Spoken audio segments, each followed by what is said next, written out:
Transformasi besar sedang terjadi di tubuh Timnas Indonesia. Garuda bukan lagi tim yang hanya mengandalkan determinasi. Kini, Indonesia sedang bergerak menuju standar baru, standar Eropa. Gelombang pemain keturunan yang bermain di berbagai liga top benua biru mulai membentuk identitas baru.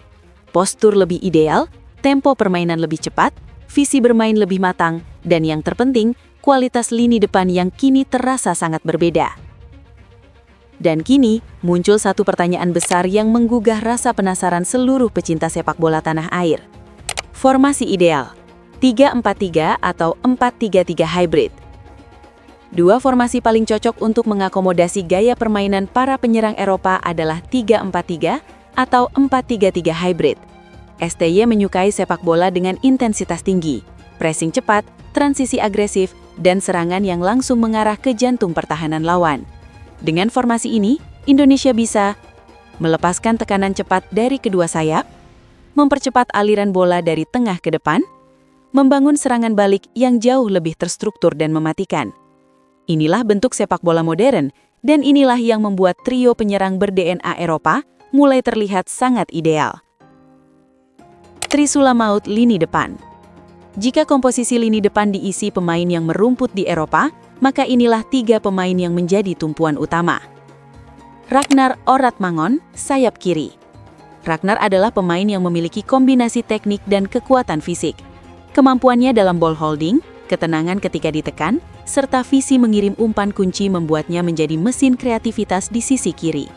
Ia bisa menusuk, bisa mengirim umpan cutback, dan bisa membuka ruang untuk overlap wingback.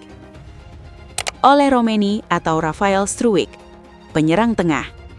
Dua striker dengan gaya bermain berbeda, namun memiliki satu kesamaan, mobilitas tinggi. Ole Romeni adalah tipikal striker modern yang tidak statis.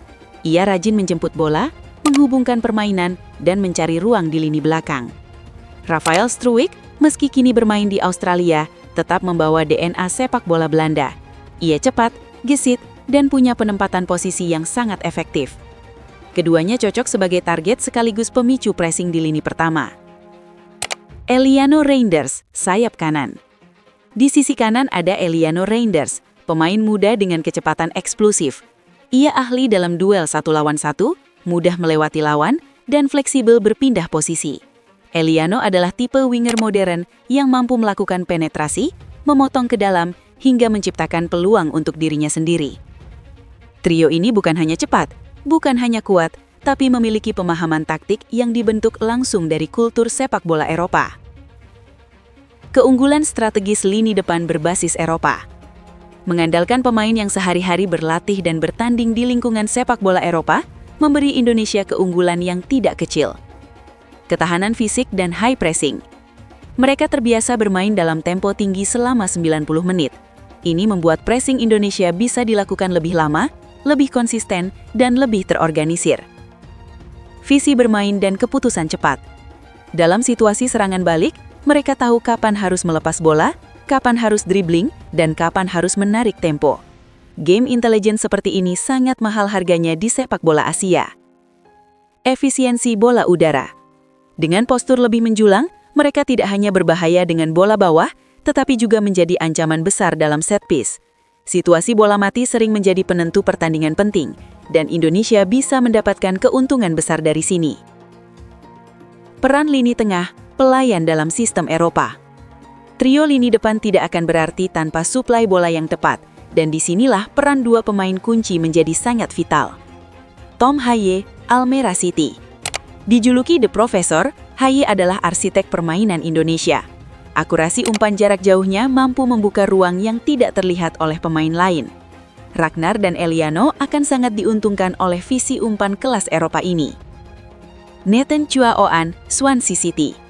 Dengan kemampuan memulai build-up dari belakang, Nathan menjadi jembatan antara lini tengah dan lini depan. Ia membantu menciptakan progresi bola lebih rapi, cepat, dan terarah. Dua pemain ini memastikan bahwa lini depan tidak akan kekurangan suplai.